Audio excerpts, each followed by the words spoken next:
Som. Bom dia, meus irmãos, graça e paz. Espero que tenham tido uma boa semana debaixo dos cuidados do nosso Deus. Estamos no segundo domingo do ano e nós temos estudado sobre o discipulado. Sabemos que alguns irmãos estão em viagem, outros distantes, retornando aí às suas rotinas, mas graças a Deus temos tido uma presença muito boa dos irmãos aqui conosco em nossa escola dominical, e é importante porque nós seremos desafiados ao longo do ano sobre pensarmos sobre discipulado, cuidado mútuo, comunhão, intimidade, tanto com Deus, mas também com os nossos irmãos. E é por isso então que eu quero trabalhar com os irmãos a partir do texto de Gálatas, capítulo 5, versículo 13 a 15. Texto já conhecido, mas nós vamos abordar agora, não de forma expositiva, mas de forma introdutória para o nosso assunto do cuidado mútuo através do discipulado na igreja local. Então, Gálatas, carta de Paulo aos Gálatas, capítulo 5, a partir do versículo de número 13.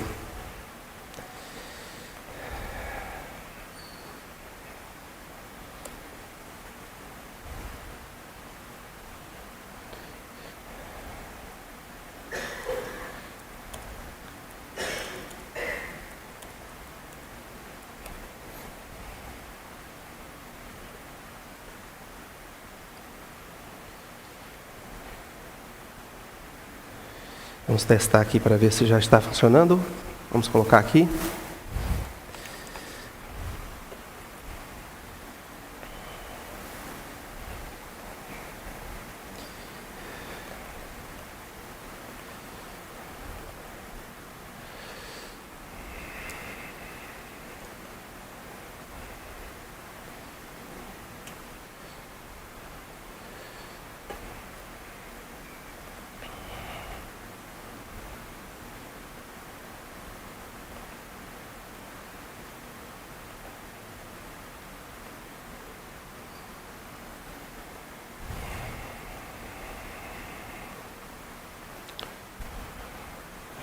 Aqui já apareceu, aqui também, ok. Então, Gálatas capítulo 5, a partir do versículo 13 até o versículo 15. A palavra de Deus diz assim: Porque vós, irmãos, fostes chamados à liberdade, porém não useis da liberdade para dar ocasião à carne. Sede antes servos uns dos outros pelo amor. Porque toda a lei se cumpre em um só preceito, a saber, amarás o teu próximo como a ti mesmo. Se vós, porém, vos mordeis e devorais uns aos outros, vede que não sejais mutuamente destruídos. Vamos orar mais uma vez? Pai, nós damos graças pela oportunidade que o Senhor nos concede nessa manhã e suplicamos que esse texto lido, bem como os demais que veremos nessa manhã, sirvam para o propósito de nos transformar, fazer-nos parecidos com o Senhor Jesus Cristo, sendo mudados, ó Deus, naquilo que o Senhor pretende operar em nossa vida. É o que nós suplicamos, no nome do nosso Senhor Jesus Cristo. Amém. Meus irmãos, eu não sei se eu consigo passar aqui, acho que por causa da apresentação não é possível, mas não tem problema. Eu vou ilustrar. Quantos irmãos já viram aqui um vídeo muito famoso que surgiu nas mídias sociais de um suposto gerente que ofereceu R$1.000 numa dinâmica em uma sala onde tinha várias pessoas e cada pessoa tinha um balão. E ali a ideia era justamente falar que ganharia os R$1.000 quem ficasse com o balão intacto, o balão não fosse estourado, E aí ele só fala isso. E aí começa todo mundo, um estourando o balão do outro, até que sobra uma pessoa com um balão intacto, E aí ele, muito feliz, porque ele iria ganhar os R$1.000. E aí o rapaz, de fato, tira o bolo de dinheiro, dá os R$1.000 e fala assim: olha, você vai ganhar os R$1.000, mas preste atenção. Quem foi que disse que vocês teriam que destruir os balões uns dos outros? A ideia era todo mundo manter o seu balão intacto, E no final eu dividiria esses R$1.000 com todos vocês, umas 15 pessoas, 20 pessoas. Eu, em momento nenhum eu mandei destruir os balões uns dos outros. Eu disse que no final ganharia R$1.000 quem manteria os balões intactos. Bastava vocês falassem, olha pessoal, ninguém destrói o balão de ninguém e a gente divide esse dinheiro. E aí todo mundo fica com aquela cara do tipo, porque não é que é verdade? Esse senso de autodestruição ou de destruição alheia para que eu consiga alguma coisa, de alguma forma faz parte da nossa cultura. Muitas vezes nós não conseguimos enxergar uma alternativa, senão, muitas vezes, pensar na possibilidade de passar por cima de uma pessoa, destruir essa pessoa, prejudicar uma pessoa, para que você possa obter um benefício. Talvez você pense assim, não, pastor, isso não acontece na minha vida, eu não tenho esse tipo de dificuldade, mas perceba que muitas vezes isso acontece de forma muito natural, muito superficial, quando você começa a pensar, por exemplo, em um concurso público. Um concurso público, 10 mil pessoas para 2 vagas. Aí você pensa, nossa, é muita gente, né? É muito concorrente, né? E fulano de tal vai fazer esse concurso, nem para dar uma dor de barriga nesse dia ele não ia fazer esse concurso porque é um concorrente a menos. Ou então quando os portões se fecham, você fica ali, ó, beleza, quem ficou de fora está de fora, já são concorrentes a menos, né? Há uma série, e quando a gente fala de série, nem sempre nós estamos recomendando para que você veja. E no caso dessa série, você deve ter muito cuidado, porque é uma série muito violenta, mas é uma série chamada Round 6. Alguns já assistiram, provavelmente, que é uma série que trata também de um suposto reality, né, um reality show, onde ganharia uma quantia de dinheiro muito grande o último sobrevivente. E aí você tem uma série de pessoas fazendo uma série de provas, e algumas dessas provas envolvem você matar a pessoa do seu concorrente, porque só ganharia o dinheiro o último vivo, né? Então, as pessoas entraram nesse jogo, né, sabendo que elas poderiam morrer, ou que elas certamente morreriam, mas o último vivo ganharia a determinada premiação. E veja, as pessoas, lógico, são uma série, uma ficção, mas nós podemos perceber que em muitas ficções existem alguns aspectos que eles capturam da cultura, que não é algo tão distante da nossa realidade. Eu não duvidaria que pessoas estivessem dispostas a matar uns aos outros para ganharem algum tipo de recurso. Basta nós percebermos que existem reality shows que as pessoas estão proibidas de agredir fisicamente, mas com palavrões, com imoralidade, falsidade, manipulação, estão dispostas a acabar com a vida de outras pessoas para conseguirem um determinado prêmio.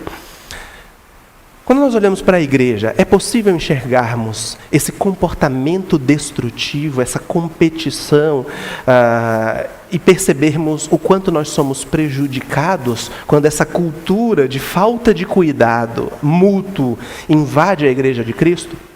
Na aula de hoje, meus irmãos, nós vamos trabalhar como que a liderança e membros precisam entender que esse ambiente é um ambiente propício. A igreja é um ambiente estabelecido por Cristo para o cuidado mútuo, e isso visa o crescimento não apenas numérico. Nós não estamos falando de números, nós estamos falando de comunhão com Deus e de comunhão com os irmãos. E o texto que nós lemos trata exatamente sobre isso. Perceba como Paulo fala de uma forma muito nítida o que acontece se nós não cuidarmos uns dos outros e deixarmos essa cultura de destruição, de desconsideração, de desprezo às necessidades dos outros, olhando apenas para o nosso próprio coração, como isso pode prejudicar a igreja. Ele diz o seguinte: porque vós, irmãos, fostes chamados à liberdade, porém não useis da liberdade para dar ocasião à carne.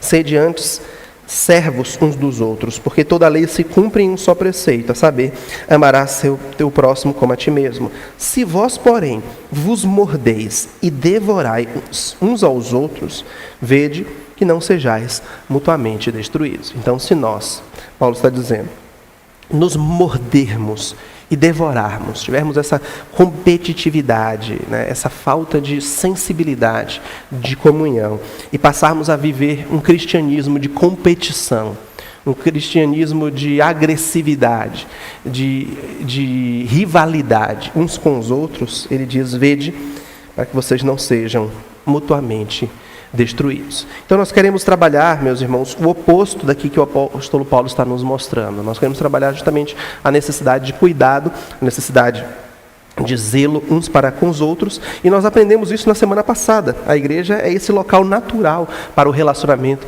dos discipulados. Hoje nós veremos 2 temas que precisam ser explorados na vida eclesiástica: a atuação dos líderes e a responsabilidade da congregação. Como que a liderança deve atuar e qual é a responsabilidade? São 2 responsabilidades que a igreja tem, e estes 2 aspectos são cruciais para esse trabalho de discipulado na vida cristã. Vamos trabalhar então primeiro o tema da liderança. Como que pastores, líderes devem discipular e preparar o povo de Deus. Nós destacamos em primeiro lugar a ferramenta fundamental, que é a palavra de Deus. Então, o discipulado é preparar as pessoas para usarem e estarem de alguma forma munidas com a palavra de Deus. Se nós olharmos para o Novo Testamento, nós vamos encontrar diversos exemplos onde a palavra de Deus tem como papel fundamental no trabalho do pastor, no trabalho do presbítero.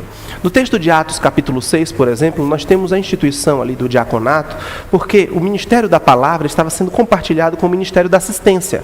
Existiam viúvas que precisavam ser assistidas nas suas necessidades, e a liderança da igreja estava tendo que se desdobrar entre visitar essas mulheres, levar alimento para essas mulheres, orar, ensinar, preparar para doutrinar. E então eles entendem que eles deveriam dividir aquelas funções. E os diáconos passam a cuidar da parte da assistência, e os presbíteros, pastores, bispos, que são semelhantes às mesmas nomenclaturas para a mesma função do ensino e da pregação, se dedicariam à oração e à palavra de Deus. Ou seja, a Bíblia usa, meus irmãos, a função do pastor e a função do presbítero como a função de discipular mediante a palavra de Deus. Porque a fé vem pelo ouvir, e ouvir o quê? A palavra de Deus. É o que Paulo escreve aos Romanos. Então Deus estabeleceu na igreja de Cristo pastores e presbíteros para ensinarem a igreja mediante o uso da palavra de Deus. E esses pastores ensinam em reuniões públicas, esses pastores ensinam em ajuntamentos solenes, esses pastores ensinam de forma organizada em pequenos grupos, encontros individuais, aconselhamentos, orientações, ligações, ou seja, qualquer que seja a dinâmica, nós sempre temos que ter a palavra de Deus sendo ensinada. É por isso que nós sempre começamos, até mesmo as nossas reuniões, com uma devocional. Você tem uma reunião da mocidade, você tem uma reunião da SAF, você vai ter uma reunião da UPH, reunião das crianças. Pelo menos uma leitura bíblica e uma oração para introduzir aquela reunião, nós precisamos começar. E um dos objetivos, quando nós usamos a palavra de Deus, é preparar a igreja, preparar o povo de Deus para o uso da palavra de Deus, e não apenas o uso individual, mas o uso corporativo. Nós precisamos ter a nossa mente cheia da palavra de Deus, saturada da palavra de Deus, para que em momentos onde nós formos requisitados pelo Senhor, e nem sempre nós estaremos ali com a oportunidade de nos preparar previamente, termos uma palavra, termos a condição de ajudarmos as pessoas que Deus colocará em nossos caminhos. Veja, a edificação do corpo de Cristo está sempre conectada com a palavra de Deus, com o ministério da palavra de Deus. Eu quero mostrar isso, né? Nosso tempo é muito curto, mas eu quero mostrar isso com um texto em Efésios, carta de Paulo aos Efésios, capítulo 4, a partir do versículo 11. Efésios 4, a partir do versículo 11. Perceba como a edificação da igreja está conectada com a liderança, ensinando a palavra de Deus. Efésios 4, a partir do versículo 11, Paulo diz o seguinte: E ele mesmo concedeu uns para apóstolos, outros para profetas, outros para para evangelistas, outros para pastores e mestres, com vistas ao aperfeiçoamento dos santos, para o desempenho do seu serviço, para a edificação do corpo de Cristo, até que todos cheguemos à unidade da fé e do pleno conhecimento do Filho de Deus, a perfeita varonilidade, à medida da estatura da plenitude de Cristo, para que não mais sejamos como meninos, agitados de um lado para outro e levados ao redor por todo o vento de doutrina, pela artimanha dos homens, pela astúcia com que induzem ao erro, mas seguindo a verdade em amor, cresçamos em tudo naquele que é a cabeça, Cristo, de quem todo o corpo bem ajustado e consolidado, pelo auxílio de toda a junta, segundo a justa cooperação de cada parte, efetua o seu próprio aumento para a edificação de si mesmo em amor. Para que nós cheguemos, meus irmãos, ao padrão que Deus estabeleceu para sermos como o Filho de Deus, nós precisaremos de um aperfeiçoamento. Para isso, o texto diz, Ele mesmo escolheu pastores, evangelistas, mestres, para que nós cheguemos com a contribuição de cada parte a esse mesmo objetivo. Então, preparar a igreja para o ministério, usar da ferramenta da palavra de Deus, é essa prerrogativa que pastores e discípulos precisam exercer. Então, qual é o papel fundamental do pastor? Mediante a palavra de Deus, usar a palavra de Deus no seu discipulado, ensinar e preparar os membros para que esses possam discipular a outras pessoas. Mas há um segundo aspecto que é importante, que é o aspecto relacionado aos sacramentos. Os líderes são responsáveis, e especificamente pastores são responsáveis pelo batismo e pela ceia do Senhor. Mas pastor, isso daqui é algo muito simples, é algo meio óbvio. Não necessariamente. Não necessariamente. Como que nós responderíamos a essa pergunta se alguém dissesse assim, olha, qual é o texto bíblico que diz que é só pastor que pode ministrar a Santa Ceia? Que é só pastor que pode batizar? Opa, peraí, é uma pergunta importante. E nós precisamos aprender a responder. Por que qualquer pessoa não pode simplesmente chegar e batizar alguém? Por que qualquer pessoa não pode simplesmente montar uma mesa com pedaços de pães, copinhos com suco de uva, chamar todo mundo, orar e falar, olha, vamos participar aqui, que essa é a Santa Ceia do Senhor? Por que nós, por exemplo, na Igreja Presbiteriana do Brasil, aqui em Tucuruvi, somos ministrados em sacramentos apenas por pastores e não presbíteros? É uma pergunta que alguém poderia fazer. Tá, o presbítero é o oficial da igreja, ele só distribui, mas ele não pode ministrar? Por que o batismo é administrado por um pastor e não por um presbítero? Esse é um aspecto importante, meus irmãos, porque nós estamos falando de comunhão. A Santa Ceia, ela é uma das maiores demonstrações de comunhão. Por quê? É uma mesa que está sendo servida à família da fé. E somente aqueles que professaram a sua fé em Cristo, que são irmãos publicamente declarados pela fé em Cristo Jesus, podem participar dessa mesa. Eles foram batizados. O batismo envolve essa marca visível de uma graça invisível, de que a pessoa pertence ao Senhor Jesus Cristo, e por isso, então, essa pessoa pode participar da mesa do Senhor. Então, quer algo que mais evidencia comunhão, que mais evidencia esse aspecto corporativo da igreja do que batismo e Santa Ceia? E por isso que nós estamos falando sobre isso, porque eles vão ser ministrados por pessoas que foram preparadas, que foram escolhidas por Deus para esse exercício. E por que especificamente esses dois aspectos, né, de batismo e ceia, são ministrados apenas por pastores? Porque nós cremos, biblicamente, nós cremos pela teologia que a Reforma Protestante estabeleceu em rompimento com aquilo que foi no século XVI ensinado, que o ministério dos sacramentos está intimamente conectado com o ministério da palavra. Não tem como você desassociar os sacramentos da palavra de Deus. Então, o ministério da palavra, esse ministério que nós lemos agora em Efésios capítulo 4, e ele mesmo concedeu uns para apóstolos, e nós cremos que em nossos dias não existem mais apóstolos. Apóstolos foram aqueles que foram diretamente chamados pelo Senhor Jesus Cristo através de uma aparição pública, onde o Senhor Jesus Cristo requisitou os serviços daquela pessoa por um tempo, para, através de dons espetaculares, promover o crescimento, sinais onde pessoas poderiam ser alcançadas pela graça de Deus, mas que com o estabelecimento da igreja, a plantação e o desenvolvimento, esses apóstolos morreram e eles já não existem mais em nossos dias. É por isso que o reverendo Augusto Nicodemos costuma dizer que apóstolo bom é apóstolo morto. Não existe mais apóstolo em nossos dias. Outros para profetas e o ofício da profecia. O Novo Testamento é você ser boca de Deus, é você anunciar os desígnios do Senhor, e outros para pastores e mestres. E aqui nós podemos perceber justamente esse oficialato sendo estabelecido nas igrejas primitivas que estavam sendo plantadas, homens eram escolhidos. Nós chegamos, por exemplo, na carta de Paulo a Tito, Paulo escrevendo, dizendo, olha, por esta razão eu te deixei em Creta, para você poder organizar a igreja, eleger presbíteros. Então, Paulo era um plantador de igrejas, estabelecia uma liderança em uma determinada igreja, ia e plantava uma outra igreja, estabelecia uma liderança nessa igreja, e através dessa liderança o ministério era desenvolvido e os sacramentos eram realizados. Então, quando a Santa Ceia é ministrada, aquele texto que nós sempre lemos na primeira carta de Paulo aos Coríntios, capítulo 11, verso 16, o texto diz que a morte do Senhor é ensinada, ela é anunciada até que Ele venha.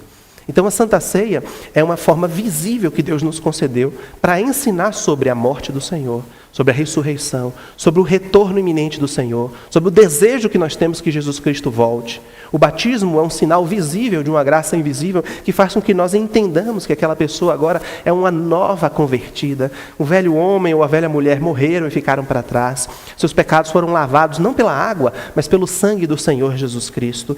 E então esses elementos demarcam quem pertence ao Senhor Jesus Cristo e quem ainda não tomou uma decisão de seguir ao Senhor Jesus Cristo.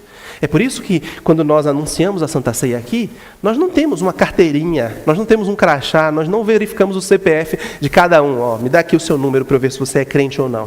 Nós falamos, olha, a Escritura diz que quem não discernir o corpo, ou seja, quem não sabe o que é a Igreja de Cristo, quem não ainda professou a sua fé em Cristo, é melhor que não coma da Santa Ceia, porque vai comer e beber juízo para si. Essa é a razão por que existem muitos doentes, Paulo está dizendo. Então, se você não sabe o que é a igreja, se você não está ciente da sua responsabilidade como um crente, não participe. Mas o texto nos estimula a isso. Paulo diz, examine-se, pois, o homem a si mesmo e coma do pão e beba do cálice. Ou seja, por que você posterga a decisão de seguir ao Senhor Jesus Cristo? Examine-se, reconheça-se como um pecador e participe da ceia do Senhor Jesus. É isso que Paulo está dizendo. E é por isso então que a Santa Ceia e o batismo demarcam quem participa dessa comunidade e quem ainda não participa e que deveria se estimular a participar. É por isso então que quando pastores e ministros, da palavra de Deus ministram os sacramentos, eles estão conectando esses dois elementos, o ministério da palavra e o ministério dos sacramentos. Eles estão interligados e eles só podem ser promovidos por aqueles que foram chamados pelo Senhor para o ministério, tanto da palavra quanto o ministério dos sacramentos. Mas isso não faz, meus irmãos, com que nós entendamos, por exemplo, que os demais ofícios da igreja, como o presbiterato, como o diaconato, sejam ofícios de segunda classe. Como é que muitos crentes, infelizmente, acabam pensando, como se fosse um plano de carreira, A pessoa começa ali, e aí ela se destaca na sua liderança, e as pessoas enxergam ali a liderança dessa pessoa e entendem que essa pessoa poderia ser um diácono, E aí essa pessoa se destaca lá na junta diaconal, servindo com disposição, com alegria, e as pessoas falam, nossa, esse é um bom diácono, ele pode ser promovido para presbítero. E aí essa pessoa vai e exerce o presbiterato, e fala, nossa, como esse presbítero é bom, como ele é dinâmico, ele poderia ser pastor, então ele vai ser promovido para o pastorado. Infelizmente, muitas pessoas enxergam os ofícios na igreja como se fossem um plano de carreira, onde você começa como um membro, é promovido a um diácono, depois é promovido ao presbiterato, até você ser promovido ao pastorado. E não é assim. Deus chamou cada um para exercer um determinado ofício. Se você é diácono e você entende que Deus tem chamado para isso, você pode ser diácono pelo resto da sua vida. Você não precisa almejar outra coisa senão o diaconato. Assim também como não existe nenhum tipo de pretensão ou arrogância se você chegar e falar, não, Deus não me chamou para o diaconato, eu acho que Deus tem me chamado para o presbiterato. Ninguém vai poder dizer, mas você já chega agora e quer sentar na janelinha? Já quer ser presbítero? Não, você tem que ser diácono antes, ralar um pouquinho ali na junta diaconal. Não existe isso. Assim como também se uma pessoa chegar e falar, olha, eu entendo que Deus está me chamando para ser um evangelista, para ser um missionário, para ser um pastor. Falo, não, mas espera aí, você nem deu aula como presbítero, você nem cuidou da igreja como um diácono, então você não pode. Não existem passos, pré-requisitos para que a pessoa seja missionária, que ela seja um evangelista, para que seja um pastor, mas um dos passos não exigem que essa pessoa seja um oficial da igreja, como um diácono experiente de 10 anos, ou um presbítero de 20 anos. Não tem nada a ver com isso. O que nós estamos destacando aqui é a importância dos sacramentos sendo ministrados por um ministro da palavra de Deus e sendo vistos na igreja como esse elemento importante que demarca aqueles que já ofereceram a sua vida ao Senhor Jesus Cristo, que são membros do corpo de Cristo, e aqueles que precisam tomar essa decisão o quanto antes de serem estimulados dessa maneira. Então, por que pastores são responsáveis? Porque o ministério do sacramento está ligado ao ministério da palavra. O sacramento ensina, e é por isso que ele é liderado, ele é conduzido pelo líder do ensino, que é o pastor da igreja.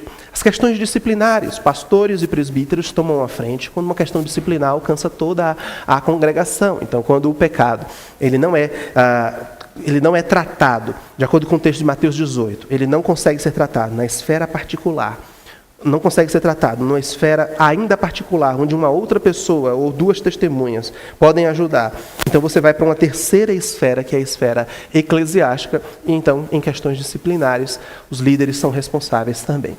E a facilitação do discipulado, que é a ideia dos líderes ajudando a igreja a tomar essa forma, um ambiente onde nós somos motivados a florescer a igreja, né? Para que a igreja não se torne uma comunidade fechada, formada por panelinhas, onde as pessoas não estão abertas a receber umas às outras, onde a igreja ela é comandada por um número de pessoas ou por uma família só, e aí a igreja é completamente fechada a novas lideranças, a outras pessoas. O papel dos presbíteros é tornar a igreja um ambiente discipulável, onde pessoas de fora, que não têm conexão nenhuma com ninguém, chegam a essa igreja, se tornam membros dessa igreja, começam a servir nessa igreja, começam a ser absorvidos para essa igreja, e chega um momento que aqueles membros falam, olha, parece que eu já estou aqui há 10 anos, parece que eu sou membro dessa igreja desde quando eu nasci. Não existe mais resistência, não existe mais nenhum tipo de dificuldade, de distanciamento. Por quê? Porque a liderança promove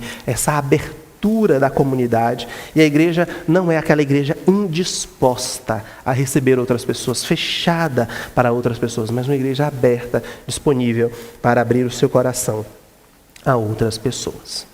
E por fim, olhando ainda esse aspecto da liderança, a liderança sempre é chamada a dar o exemplo, através de 3 aspectos, como modelo, pelo caráter e pela observação e aprendizado. Então nós já vimos, meus irmãos, em algumas escolas dominicais, que servir como um líder da Igreja de Cristo envolve necessariamente servir de modelo para a Igreja de Cristo.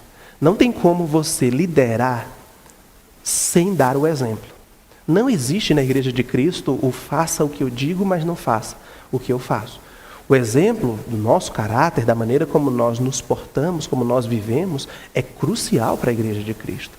A igreja ela não aprende apenas por aquilo que ela ouve, mas por aquilo que ela vê, por aquilo que ela experimenta, pela maneira como ela percebe os princípios bíblicos, não apenas sendo reverberados, ensinados pelo pastor, mas vividos, aplicados, praticados pelos presbíteros, pelos diáconos, pelos professores.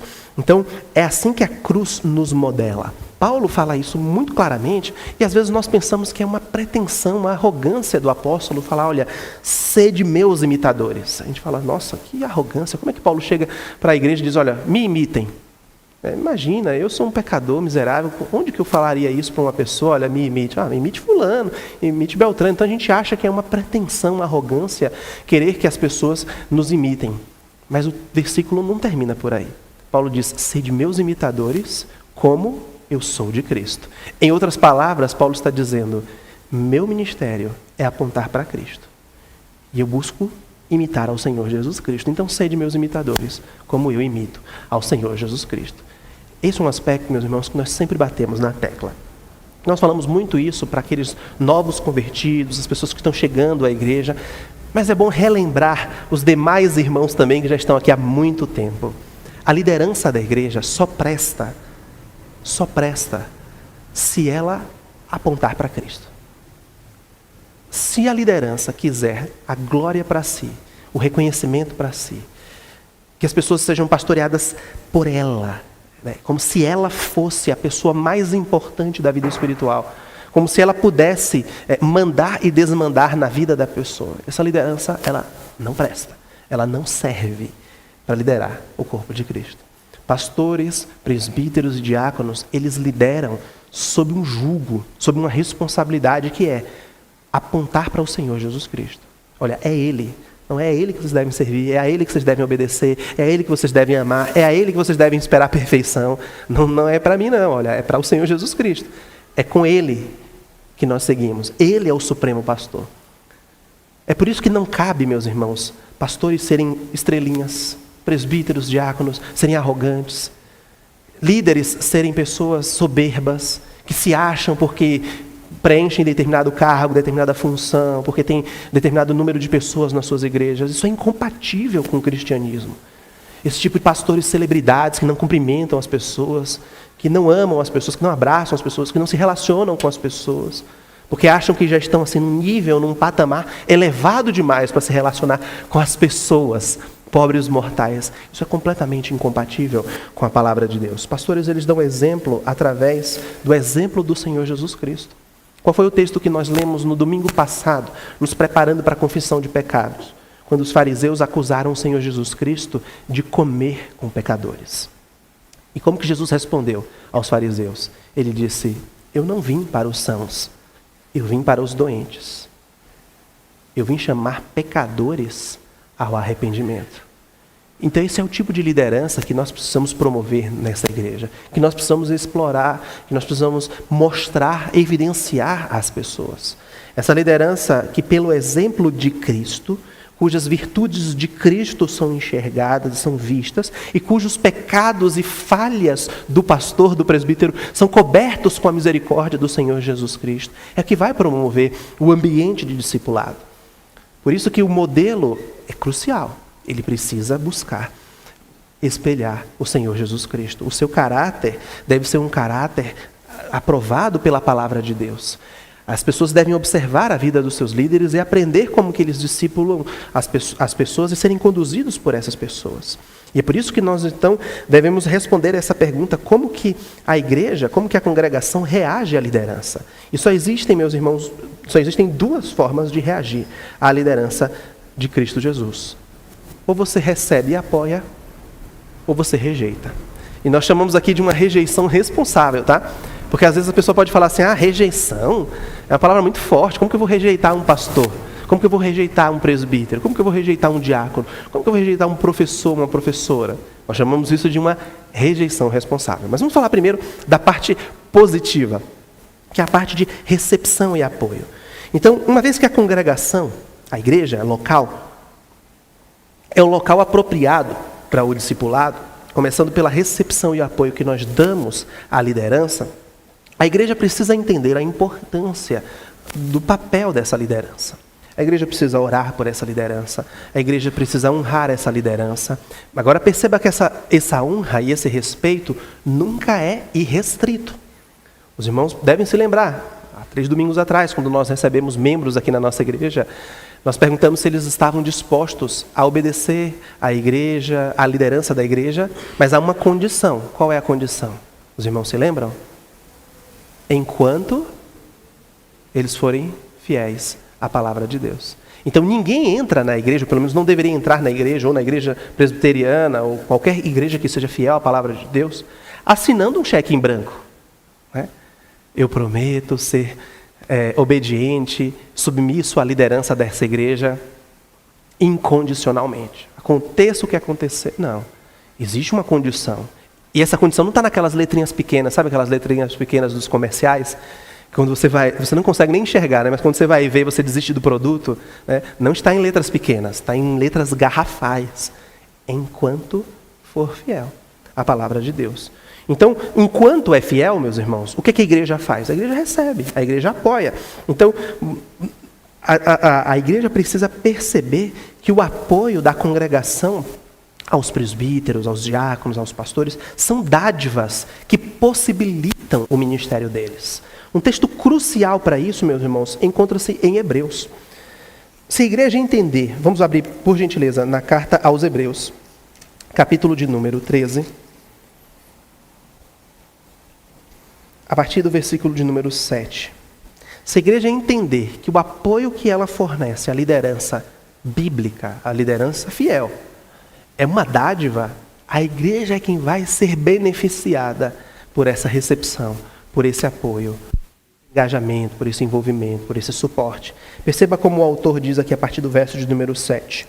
Hebreus 13, a partir do verso de número 7. Perdão. Lembrai-vos dos vossos guias, os quais vos pregaram a palavra de Deus, e considerando atentamente o fim da sua vida, imitai a fé que tiveram. Jesus Cristo, ontem e hoje é o mesmo, e o será para sempre.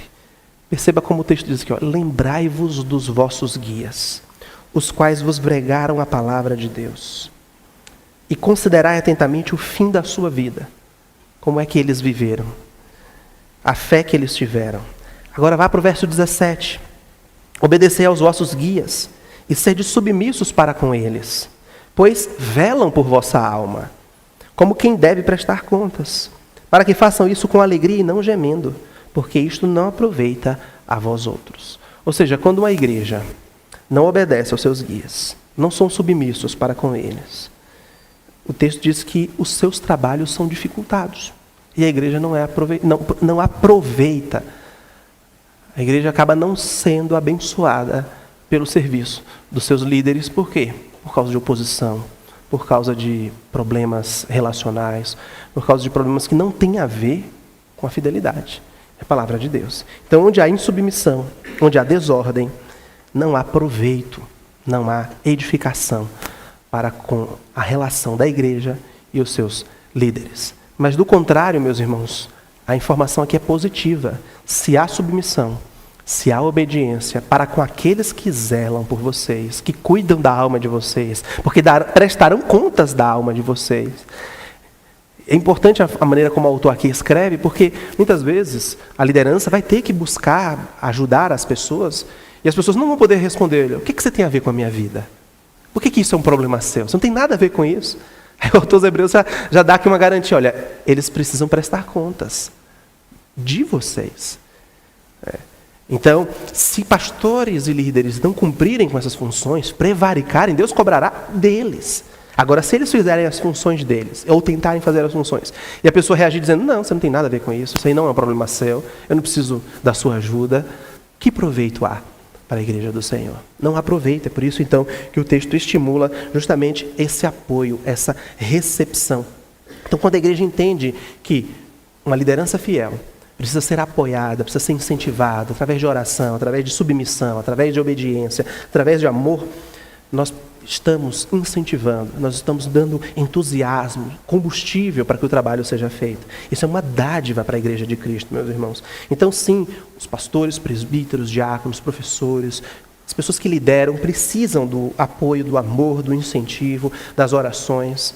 Existem trabalhos que são feitos nos bastidores, que muitas vezes não são vistos. Reuniões da junta que estão acontecendo e os irmãos não têm noção. Reuniões de conselho que estão acontecendo. Reuniões de lideranças, de comissões, de departamentos. Nós precisamos pedir a Deus que dê ânimo, que dê força, que dê vigor. Muitas vezes você tem pessoas que querem o mesmo, que é a edificação do corpo de Cristo, mas pensam de forma diferente. E aí precisam chegar em um acordo. Isso precisa ser feito de forma harmoniosa. Então é um desafio liderar a igreja de Cristo. E nós precisamos que a igreja entenda que é uma dádiva apoiar, incentivar, estimular. Quando a igreja olha para isso como uma dádiva, ela funciona. É isso que o texto está dizendo, é proveitosa. A igreja cumpre o seu papel. Nós não podemos negligenciar essa dinâmica. Veja como Paulo escreve isso na sua primeira carta aos Tessalonicenses. Observem lá, primeira carta aos Tessalonicenses, capítulo 5.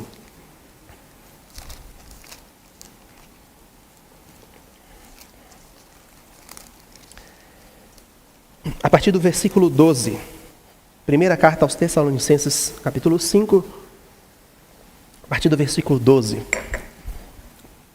Paulo diz assim: agora vos rogamos, irmãos, que acateis com apreço os que trabalham entre vós e os que vos presidem no Senhor e vos admoestam, e que os tenhais com amor em máxima consideração, por causa do trabalho que realizam. Vivei em paz uns com os outros.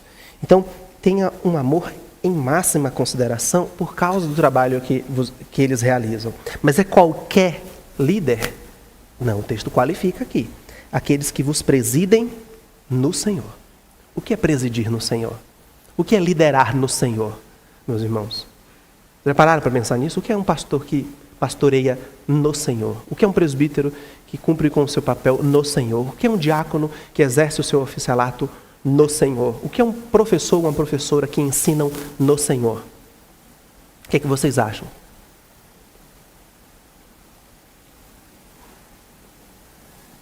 Alguém tem algum chute?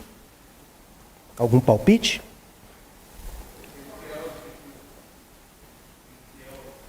Sendo fiel às Escrituras, conforme a lei de Deus. Veja, é em total acordo, em total sintonia com o Senhor. Então, fazer algo no Senhor significa que você está trabalhando como um representante do Senhor. Você está ali cumprindo o papel que foi estabelecido pelo Senhor e você o representa. É como se você tivesse uma procuração dada pelo próprio Senhor para falar pelos interesses dele. E você faz com fidelidade a ponto das pessoas enxergarem isso na sua vida. Então não é qualquer um que deve ser acatado. É por isso então que nós chamamos aquilo, voltando lá para a apresentação, que é a segunda reação possível. A primeira reação é apoio, honra, obediência, recepção. Mas às vezes a igreja vai precisar rejeitar a sua liderança. Rejeitar o ministério daqueles que não fazem o seu serviço no Senhor. Então nós chamamos isso de rejeição responsável. Por quê? É para o bem da igreja. É para o bem do corpo de Cristo. Há um professor que dizia que quem poupa lobo, sacrifica ovelha. Então se nós temos um lobo no meio de ovelhas, se você poupa lobo, você está sacrificando as ovelhas. Então a igreja precisa ter dinâmicas, a igreja precisa ter estruturas para que exista essa rejeição responsável. Porque não é todo mundo, mas somente aqueles que fazem no Senhor que devem ser recebidos. É por isso que quando nós incentivamos a cultura do discipulado, nós estamos também prontos a rejeitar líderes que não estão dispostos a discipular, a ensinar, a mostrar o seu ofício no Senhor, de acordo com a palavra de Deus. Então, se discipular significa ajudar a pessoa a ser como o Senhor Jesus Cristo. E a Escritura diz que os falsos mestres deturpam. Paulo diz que, como nós lemos no capítulo 4 de Efésios, que nós precisamos ser aperfeiçoados para que nós não sejamos como meninos, agitados de um lado e por outro, por qualquer vento de doutrina. Paulo escreve na sua segunda carta a Timóteo, no capítulo 3, dizendo a Timóteo: sabe, portanto, isto, que nos últimos dias nós veremos tempos difíceis. Pessoas totalmente distorcidas, corrompidas, mas falsos mestres que vão falar para coçar o ouvido das pessoas. E as pessoas vão querer esse tipo de falso mestre, esse tipo de pastor que só vive contando piada, que só vive inflando o ego da igreja, que não fala sobre pecado, que não trata sobre disciplina, que não trata sobre a importância de uma vida fiel diante do Senhor. Então, esse tipo de pastor que rejeita a palavra de Deus também precisa ser rejeitado responsavelmente. O Novo Testamento sempre nos ensina que a igreja compartilha dessa responsabilidade daquilo que ela tolera com relação ao falso ensino. Não é apenas o falso mestre que é condenado no Novo Testamento, mas a igreja que tolera o falso mestre. Ela tem responsabilidade em tolerar esse falso mestre. Veja isso na segunda carta de Paulo a Timóteo. Eu quero que os irmãos observem isso. Que a igreja tem essa responsabilidade também. Às vezes a gente pensa assim, os falsos mestres, muitas vezes eles não são punidos aqui na terra, mas serão punidos por Deus, a responsabilidade de ensinar pertence aos mestres, mas é responsabilidade da igreja também. Acolher esses falsos mestres e dar a eles púlpito, a igreja também será punida pelo Senhor. Veja isso a partir do versículo 3 do capítulo 4. Pois haverá tempo em que não suportarão uma sã doutrina, pelo contrário, cercar-se-ão de mestres segundo as suas próprias cobiças, como que sentindo coceira nos ouvidos, e se recusarão a dar ouvidos à verdade, entregando-se às fábulas. O que Paulo está dizendo aqui? Paulo não está culpando apenas os falsos mestres, mas também os membros, os falsos cristãos, que sentindo a coceira nos ouvidos, atendem a esses falsos mestres, dão palco para esses falsos mestres, permitem que esses falsos mestres continuem exercendo, ouvindo, dando ouvidos a esses falsos mestres e se recusando a dar ouvidos às verdades, se entregando às fábulas desses falsos mestres. Meus irmãos, a igreja precisa lembrar que essa é uma responsabilidade muito séria do acolhimento da sua liderança, seja ele pastor, presbítero, diácono, quem quer que seja, e o compromisso que essa pessoa precisa ter com a palavra de Deus. Isso é tão forte que Paulo disse que se ele torcesse a palavra de Deus, que a igreja não deveria recebê-lo. Veja isso em Gálatas, capítulo 1, carta de Paulo aos Gálatas, capítulo 1.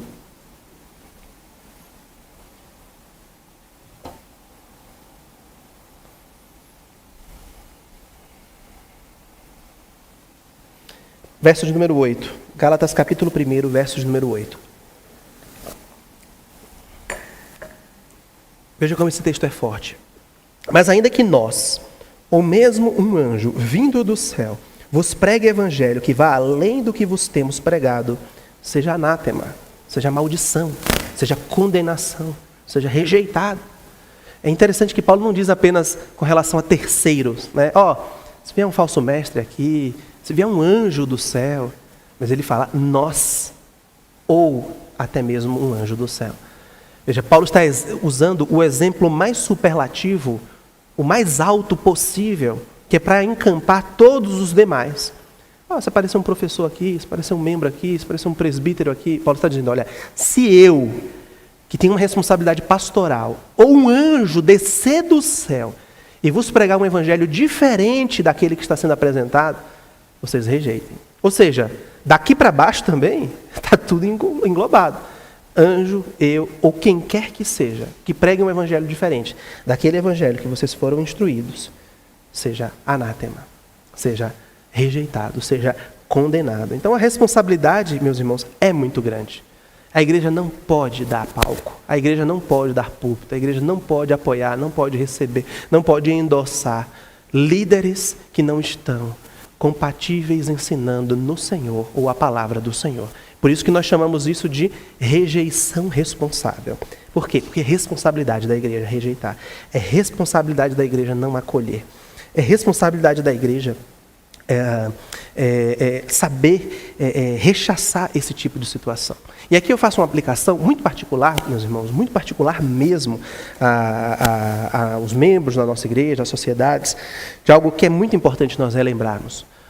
Nós tomamos uma decisão, e nós sempre pedimos que as sociedades se lembrem dessa decisão, que é, todas as vezes que nós tivermos uma programação, o MP, o PH, a SAF, o CP, UPA, quer que seja, que nós pensarmos em trazer uma pessoa de fora, um pastor para pregar, um seminarista, quem quer que seja, esse convite, ele precisa ser feito pelo pastor da igreja.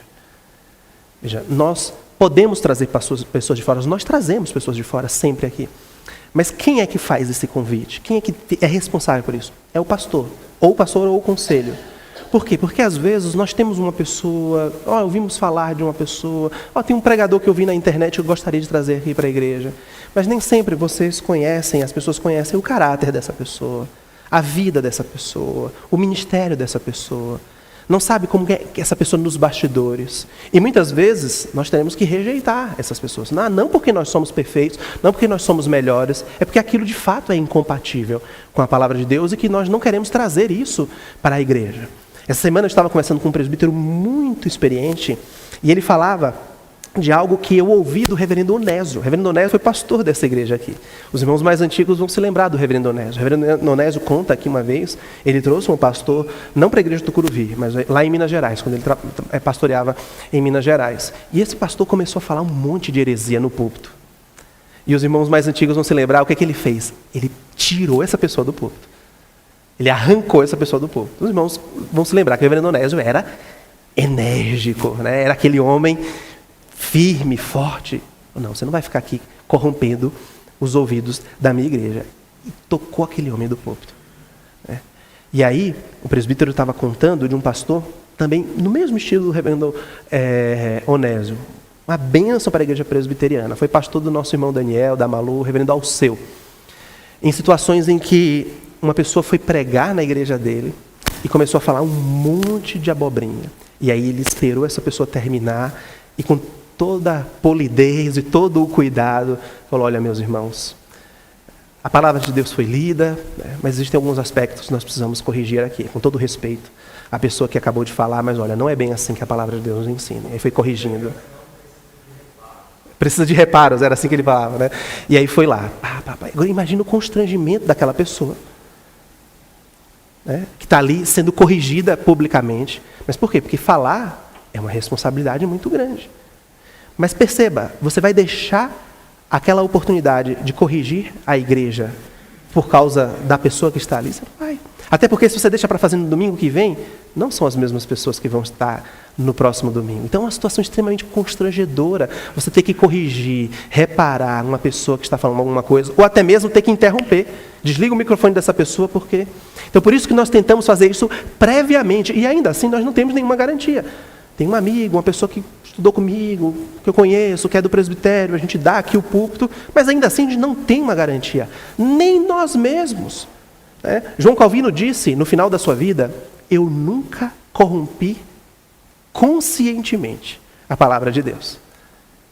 Mas ele já pode ter corrompido sem ter percebido. E quando nós erramos, nós precisamos nos retratar. Eu fiz isso aqui nessa igreja quando nós pregamos em Coríntios. Eu usei aquele texto que antigamente falava, o texto antigamente quando eu preguei, aquele nem olhos viram, nem ouvidos ouviram, nem jamais penetrou no coração do homem, o que Deus, como se fosse uma espécie de apontamento para novos céus e nova terra. Mas depois, quando eu passei a estudar aquele texto, eu vi que esse texto não tem nada a ver com isso. Ele diz respeito ao mistério de Cristo Jesus. Ali o que Deus está para revelar é Cristo, não é novos céus e nova terra. E o que é que eu fiz aqui na igreja? Meus irmãos, eu preciso me retratar, porque eu usei uma aplicação equivocada, como se fosse de novos céus e nova terra. Mas, na verdade, o texto não fala sobre isso. Esse texto fala sobre o mistério de Cristo ser revelado para a igreja. Então, nós podemos errar. Nós não devemos errar conscientemente. E quando errarmos, precisamos nos retratar. E a igreja precisa estar consciente de que nós não somos infalíveis. Não é doutrina da igreja reformada a infalibilidade do seu líder. Isso é doutrina de outras igrejas. Por isso que precisamos rejeitar com responsabilidade aqueles que deliberadamente vivem no erro, ensinam o erro, promovem o erro. Nós não podemos recebê-los, nós não podemos acatá-los. Então, por isso que nós relembramos. Você quer, para a sua sociedade interna, trazer um pastor, não tem problema.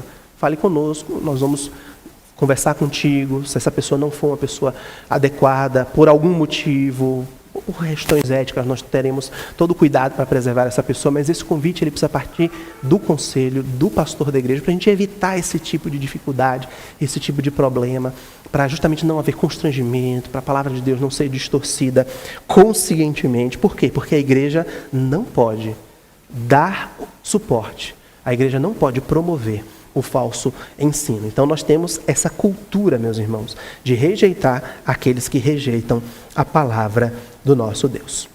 Com isso, então, meus irmãos, nós começamos a pavimentar o caminho da nossa conclusão, de entender que existe uma responsabilidade mútua. O que é que nós vimos até aqui? A relação da igreja para com o seu pastor, do seu pastor para com a sua igreja. Isso faz com que nós entendamos que o cuidado mútuo é uma marca da igreja. Nós cuidamos uns dos outros. A responsabilidade de cuidar da membresia não é da liderança. É de todos. A liderança vai à frente, a liderança conduz, mas o cuidado é mútuo. A liderança também precisa ser cuidada. É por isso que nas reuniões de oração nós não oramos apenas pelos irmãos. Os irmãos sempre se lembram de orar pelo pastor, pelo presbítero, pelo seminarista, pelo diácono, pelos departamentos, pelos professores. Por quê? Há uma necessidade na Igreja de Cristo de cuidado mútuo. Então, nós entendemos isso através de uma responsabilidade mútua, ou seja, toda a congregação é responsável por se certificar de que cada membro está sendo amado, estimulado em amor. Então, nós somos responsáveis uns pelos outros. Nós somos responsáveis de nos certificar de que cada um, pequeno, jovem, idoso, está sendo estimulado no corpo de Cristo. E como que nós podemos fazer isso, meus irmãos? Vamos para alguns textos bíblicos. Hebreus capítulo 10, verso 24. Já tocou o primeiro, né? Foi o primeiro só? Primeiro, né?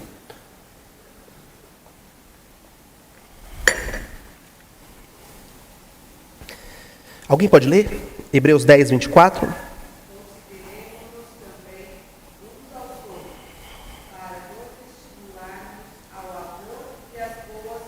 Lê o 25 também, por favor.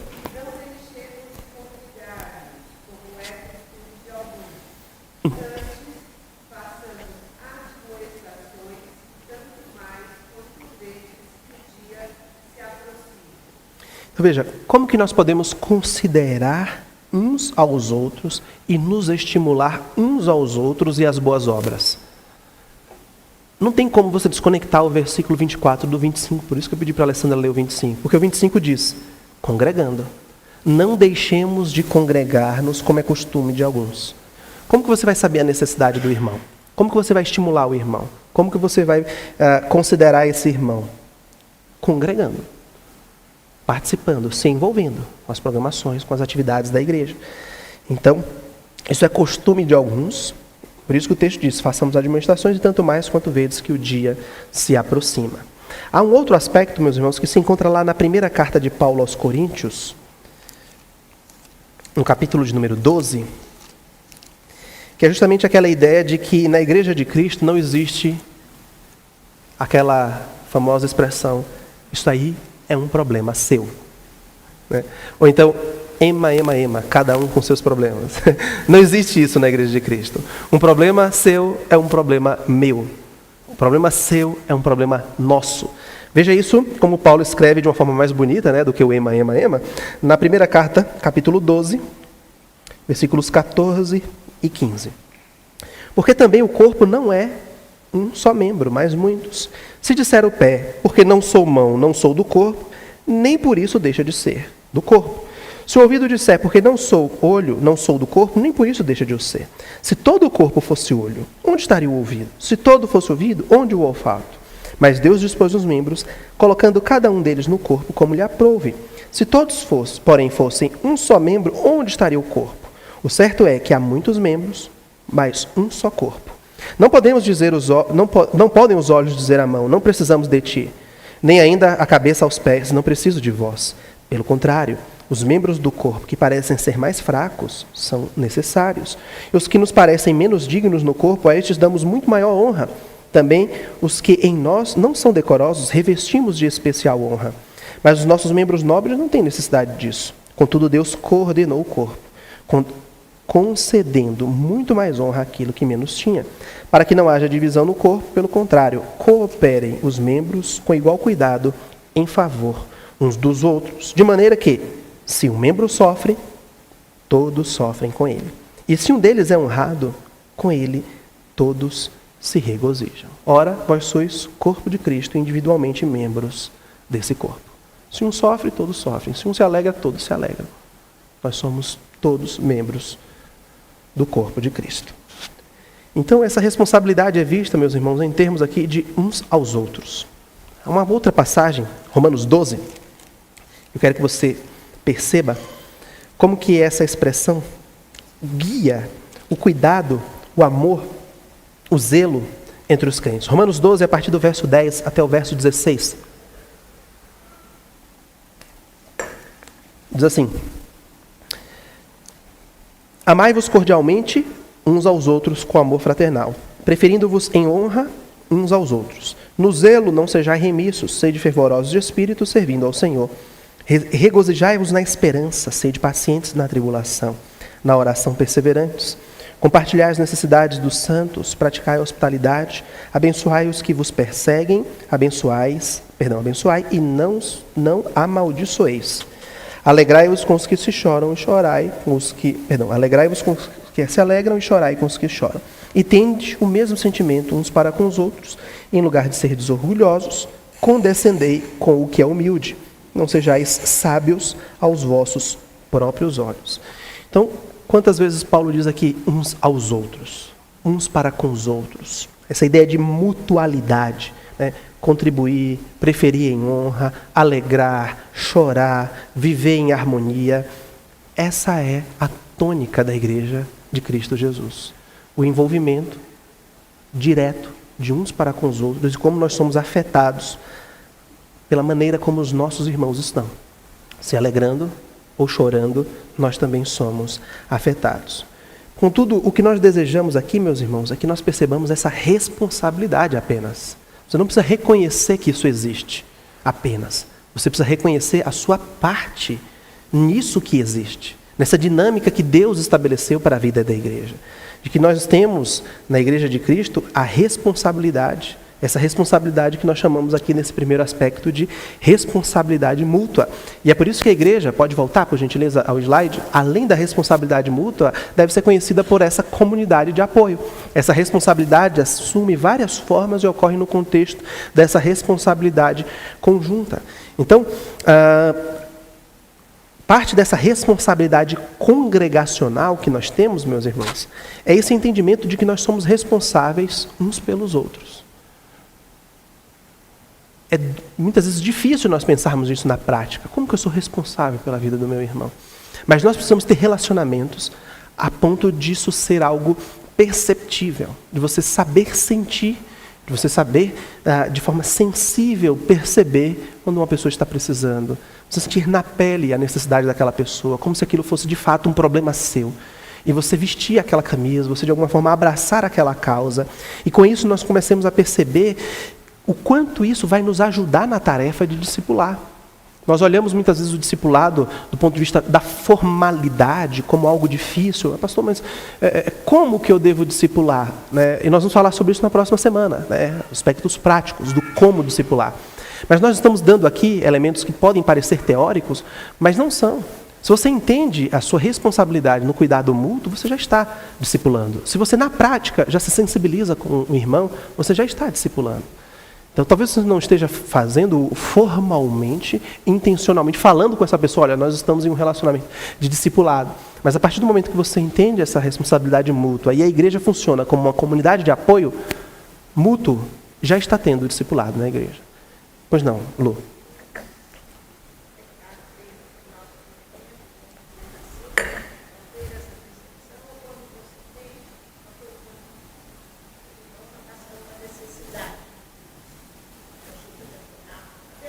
Uhum. Uhum. Uhum. Entendi. Sim, de uma forma geral, né? Uma burocratização das responsabilidades, né? Então a Lu fala justamente, uma pessoa percebe que fulano está passando por uma necessidade. Isso aqui é a responsabilidade da junta diaconal. Né? Não, mas espera aí. Ok, de uma maneira mais consistente, de uma maneira mais regular, a junta pode assumir isso daí, mas a pessoa está precisando de uma necessidade agora, você não precisa se furtar podendo ajudar essa pessoa. Por quê? Porque formalmente, né, o oficial que deveria cuidar disso é o diácono. Né? Não, você não vai, né, se furtar de fazê-lo por causa da necessidade daquela pessoa, ou porque você acredita que aquele papel é do pastor, do presbítero, do fulano de tal, sendo que aquela pessoa tem aquela necessidade naquele exato momento. Então, embora nós tenhamos essa formalização de obrigações na Igreja de Cristo, o cuidado mútuo é uma responsabilidade de todos, indistintamente. Nós nos comprometemos com o corpo de Cristo e nos unimos nessa comunidade de apoio para que nós entendamos o nosso dever e a nossa responsabilidade, moldando o discipulado a cada dia. Por fim, meus irmãos, essa é a cultura de discipulado que nós queremos fomentar na vida da igreja. Essa responsabilidade coletiva, como nós vimos nessa manhã, a responsabilidade que nós temos uns para com os outros e para com a Igreja de Cristo, passando pela sua liderança. E o exemplo de submissão, quando nós seguimos o exemplo de líderes que nos mostram como seguir ao Senhor Jesus Cristo e nos submetemos à liderança sábia desses líderes, desses presbíteros, certos também de que nós teremos que rejeitá-los se porventura eles se afastarem da palavra do nosso Deus. Por fim, a última consideração, nós temos aprendido que a igreja local é o melhor local, é o melhor lugar, é o melhor ambiente possível para nós podermos pavimentar esse caminho que Deus quer que seja evidente na vida da nossa igreja. Perceba que você pode pensar assim, nós não temos um discipulado na igreja do Tucuruvi, nós não temos a cultura do discipulado da nossa igreja. Veja, nós estamos querendo bater nessa tecla, nós queremos fomentar isso, nós queremos ter dinâmicas mais formais e intencionais em relação a isso. Mas nós percebemos, meus irmãos, que informalmente isso já existe. O que nós precisamos apenas agora é organizar um pouco melhor isso daí, estruturar melhor essas questões, tornar isso mais evidente. Mas a partir do momento que nós temos responsabilidade na Igreja de Cristo, de assumir esse papel de cuidado uns para com os outros, nós já estamos fazendo o discipulado. Quando nós entendemos as nossas obrigações e nos comprometemos com as pessoas, nós já estamos exercendo o discipulado. Então isso é importante para que nós percebamos que isso já existe. Isso naturalmente existe na Igreja de Cristo. Nós precisamos agora, com mais intencionalidade e organização, fazê-lo para a glória de Deus e o crescimento mútuo da vida da igreja. Mas a igreja já é esse espelho local onde Deus estabeleceu para nós exercitarmos essa comunhão bendita. Nós veremos na semana que vem, meus irmãos, se o Senhor assim nos permitir, alguns aspectos práticos de como discipular de uma forma mais intencional. Então, técnicas, aspectos mais práticos sobre como nós podemos fazer isso do ponto de vista da Igreja de Cristo. Eu sei que já bateu, né, os 3 sinais, não é isso? Mas se porventura tiver alguma dúvida, algum irmão quiser fazer alguma colocação, alguma contribuição, fique à vontade, caso você queira, por favor.